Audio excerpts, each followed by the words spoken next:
तीन सीनियर सहाफ़ियों और तज्ज़ियाकारों के साथ है, क्योंकि बहुत सारे इशूज़ ने जन्म लिया है पिछले एक दो हफ्तों में और आप इन हवालों से मुख्तलिफ सियासतदानों की मौक़िफ़ तो सुनते रहें। ज़रा आज़ाद तज्ज़िया जान लेते हैं मुख्तलिफ इशूज़ के हवाले से कि किसके बारे में क्या सोच रहा है कौन, और वो इशूज़ क्या हैं। एक तो ज़रा सरे 10 ज़रा इस पर ही बात कर लेंगे क्योंकि सारा दिन ये हेडलाइंस बनाए और इसकी बारे अपनी एक इंपॉर्टेंस है।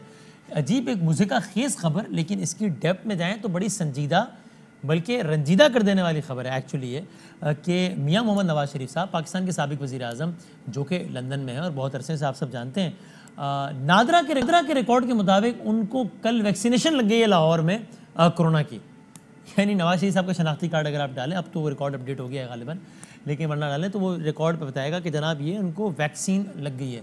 एक तो ये इट्सेल्फ बड़ी मुज़िका खेज़ खबर है, दूसरा ये कि ये बड़ी संजीदा और रंजीदा कर देने वाली खबर इसलिए है कि भाई पूरी दुनिया में इस वक्त अगर हमें भी कभी रेड लिस्ट कभी होता है तो एक सबसे बड़ा कंसर्न ही होता है बाहर के ममालिक का कि कोरोना ज़दा अफराद तो नहीं आ रहे हमारे मुल्क में, या वो चेक करते हैं। आपको पता है जब भी ट्रैवल भी करना होता है तो आपको कोरोना का वैक्सीन दिखाना है, इसके बगैर हम इंटरनेशनल ट्रैवल नहीं कर सकते। कि भाईजान आपने वैक्सीन लगवा लिया ना, अब अगर अल्लाह ना करे तासुर ये बन जाए दुनिया की किसी भी मुल्क के बारे में कि यहाँ वैक्सीन लगे या ना लगे, वैक्सीन का सर्टिफिकेट बन जाता है, तो ये इसके बड़ी इंप्लीकेशंस हो सकती हैं। और इस पर सियासी बयानबाजी भी हुई है। असद उमर साहब ने भी इस पर बयान दिया, मरियम नवाज शरीफ साहब ने बयान दिया। असद उमर साहब ने कहा कि नवाज शरीफ साहब की बाकी चीज़ें जाली हैं, कभी कतरी खत कभी फला वाला, इस तरह उनका वैक्सीनेशन सर्टिफिकेट भी जाली होगा, उन्होंने खुद ही बनवा लिया होगा। मरियम नवाज शरीफ साहबा ने कहा हुकूमत की बाकी चीज़ें जाली हैं, इस तरह हुकूमत का वैक्सीनेशन का रिकॉर्ड भी जाली है, तो इस पर भी बयानबाजी होगी। हम इस पर बात करेंगे। इस खबर पे क्या कहिएगा? नवाज शरीफ साहब लंदन बैठे हैं, पाकिस्तान में वो कोरोना वैक्सीन लगी उन्होंने अल्हम्दुलिल्लाह लाहौर में कल, ये क्या है, क्या कहिएगा इस पर भट्टी साहब? भाईजान मुबारक हो। पहली बात तो ये है कि जैसे आपको पता है कि जो चंद दिन पहले मियां मोहम्मद नवाज शरीफ साहब की मेडिकल रिपोर्ट जो आई उसके मुताबिक वो सफ़र नहीं कर सकते और उसके मुताबिक पार्कों और रश वाली जगहों से जाने से उन्हें मना किया गया है। इलाजगाह के करीब रहेंगे, कम से कम टेंशन लेंगे। तो अल्लाह के फजल से ये सारी चीज़ें हुई और उनकी वैक्सीन भी लग गई, तो ये अपने मुल्क की निज़ाम की खूबसूरती को दाद दें। यानी यहाँ आपने हम तो देखते रहते हैं कि कितने शिनाख्ती कार्ड बन जाते हैं, मरे हुओं को वो घोस्ट जिंदा तनख्वाहें ले रहे होते हैं, जिंदा जो होते हैं वो मर जाते हैं। वो ड्रैब वाला एक सीईओ था, वो नैब का केस हुआ तो वो फौत हो गया, जब वो ड्रैब में सीईओ लगना था तो जिंदा हो गया। तो इसी तरह कई पासपोर्ट बन जाते हैं, कई घरों में बैठे बिठाए अब तो सर्टिफिकेट वैक्सीन के बन जाते हैं। तो ये इसमें अचंभे वाली कोई बात नहीं, ये खूबसूरत निज़ाम है। और अब पिछले 3 सालों में तो इदारे चूंकि खुद मुख्तार हो गए हैं हाँ। और अपने कदमों पे खड़े हो गए हैं, तो इसलिए ये फिर कहते हैं कि ये हुकूमत नवाज शरीफ साहब के साथ इंतकामी कार्रवाई करती है। देखो इस हुकूमत ने कितनी उनको सहूलत मुयस्सर की कि वहां वो बैठे हुए हैं, उनको इधर उन्होंने उनको वैक्सीन लगा दी है। अब तो वो मियाँ साहब की चेक करवा लें किसी डॉक्टर के साइड इफेक्ट्स तो नहीं होगा उस वैक्सीन के, बस ये उनका। बाकी तो अल्लाह के फजल से अब वो वैक्सीनेटेड हो गए हैं और अब वापस भी आ जाएं रश वाली जगहों पे, पार्कों में भी चले जाएं तो कोई हर्ज नहीं कोरोना से। और इसके लिए हुकूमत और हुकूमत की 3 साल लगातार वो एफर्ट्स के जिसमें इदारों को उन्होंने इस काबिल कर दिया कि इतनी हम टेक्नोलॉजी के अल्लाह के फजल से टेक्नोलॉजी में माहिर हो गए हैं कि अब बंदा कहीं भी बैठा हो उसको वैक्सीन लग जाती है। ये इसको कहते हैं वर्चुअल वैक्सीन। ये वर्चुअल वैक्सीन क्लासरा साहब बताएं। देखिए यानी वाकई ये यानी मुझे ऐसा लगता है हम पिछली गवर्नमेंट पे तनकीद करते हैं तो मेरा ख्याल है बजा तनकीद थी कि जनाब ऑप्टिक्स पे बहुत काम करते हैं, टेंजिबल चीज़ों पे काम करते हैं, सड़क बनाते हैं नज़र आए, ताकि मेट्रो बनाते हैं ताकि नज़र आए, ताकि जो है वो उसका फिर इलेक्शन में फ़ायदा हो। वो रिफॉर्म्स नहीं करते क्योंकि रिफॉर्म की हेडलाइन नहीं बनती, रिफॉर्म होता हुआ नज़र नहीं आता है, तो इदारे तगड़े नहीं करते, इदारे बस सारे सोए में। हम ये वाली मिसाल ले लें जिसकी तरफ भट्टी साहब ने इशारा किया, या सारे इदारे देख लें, आपको 3 साल, और मैं ये भी नहीं कह रहा कि 70 साल में अगर बेड़ा गर्क हुआ है तो 3 साल में बेहतरीन हो जाएगा, नहीं।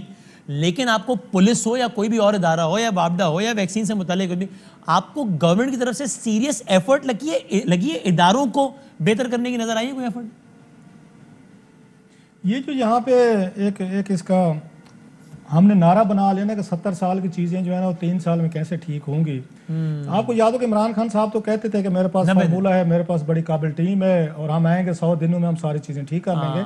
और इमरान खान साहब गलत भी नहीं कहते थे। मैं आपको मजे की बात बताऊं, ये मुमकिन था अच्छा, ये सारा मुमकिन था। और मुझे याद है इमरान खान साहब के आने से पहले भी हम ये बात करते थे, आपके मुल्क को सिर्फ 20 लोग चाहिए इस मुल्क को ठीक करने के लिए, और ये कोई इसके लिए रॉकेट साइंस इसमें इन्वॉल्व नहीं है। 20 बड़े अहम आपके महकमे हैं, अब वजारतें कह लें, डिवीजन्स कह लें, या यहाँ पे आपके रेगुलेटरी अथॉरिटीज़ हैं, आपने 20 अच्छे लोग लगाने हैं और ये मुल्क ठीक हो सकता था। ये मुमकिन बात है, ये बिल्कुल कोई ऐसी बात नहीं थी कि लोग तो मजाक उड़ाते हैं कि 72 साल का 3 सालों में कैसे करेगा।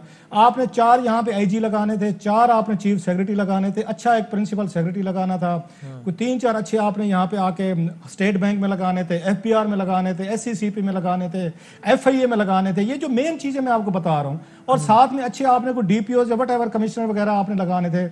आप चले इनको आके आपके 20 से नहीं 50 लोग कर लें, आपको 3 साल में 50-60 लोग भी ऐसा नहीं मिला इमरान खान साहब को, right man for the right job, जिसको आप लगाते आपके विजन को आगे लेके चलते। वो तो कहते हैं मुझसे अच्छी टीम सेलेक्ट करना किसी को नहीं आती। 92 के वर्ल्ड कप की मिसाल ले लो, बस वर्ल्ड कप तक ही रहा है काम। उसके बाद उन्होंने कहा कोई टीम जो बनी है वो हमने देख लिया, मैं उसमें डिटेल में नहीं जाना चाहता, फिर कौम नाराज हो जाएगी। आपको पता है यहाँ पे हीरो वर्शिप, एक हमारा बुत परस्ती एक बहुत बड़ा आपको पता है प्रॉब्लम है हमारे यहाँ।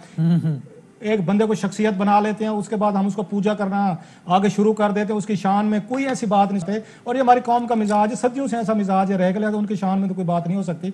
मैं सिंपल ये कहना चाह रहा हूँ कि आपको 3 सालों में एक भी IG आपको ऐसा नहीं मिला जो पंजाब में लगाते, आपको चीफ सेक्रेटरी नहीं मिला, आपको कोई यहाँ पे अच्छा प्रिंसिपल सेक्रेटरी नहीं मिला, और आपको यहाँ पे जो महकमे थे, मेन महकमे रेगुलेटरी बॉडीज थी, उनके लिए कोई बंदे में इनकी वजारतों के लोग देख लें। मतलब वो कहते थे right man for the right job. आपको शेख रशीद साहब लगते हैं सीरियस आदमी के मुल्क का इंटीरियर मिनिस्टर है शेख रशीद, मतलब हंसने वाली बात है। उनकी अपनी चीजें देख लें, उनकी अपनी कारकर्दगी देख लें, उनकी जिंदगी देख लें, और बहुत सारी चीजें, और वो बैठ के जोक्स कर रहे होते हैं आपके साथ, मतलब सीरियस मसले पे।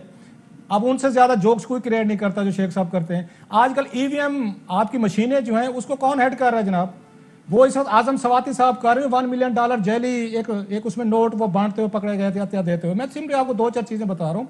सो खान साहब की नीयत अगर होती है कि इस मुल्क को हमने करना है ठीक, तो 72 साल वाला एक्सक्यूज देने की जरूरत नहीं थी। आपने 15, 20, 30 लोग पकड़ने थे। आपके पंजाब में आप ये पहली दफा मुहित पीरजादा साहब ने भी ज्वाइन किया, लेकिन मैं आपसे अहम तरीन खबरें अब एक क्लिक की दूरी पर। आपके पसंदीदा टॉक शोज हों या अहम मुल्की या गैर मुल्की शख्सियात की न्यूज कॉन्फ्रेंसेस, हर लम्हा बाखबर रहने के लिए सब्सक्राइब करें हमारा YouTube चैनल। मौसम की सूरत हाल हो या खेल के मैदान से खबरें, अपने मोबाइल फोन से मुल्की और बैनुल-अक़वामी अहम खबरों तक रसाई के लिए डाउनलोड कीजिए मोबाइल ऐप। बावसूख ज़राए से मुसद्दिका खबरों, तज्ज़ियों और तबसरों से मुस्तफ़ीद होने के लिए विजिट कीजिए पाकिस्तान की सबसे बड़ी न्यूज वेबसाइट www.arYnews.tv।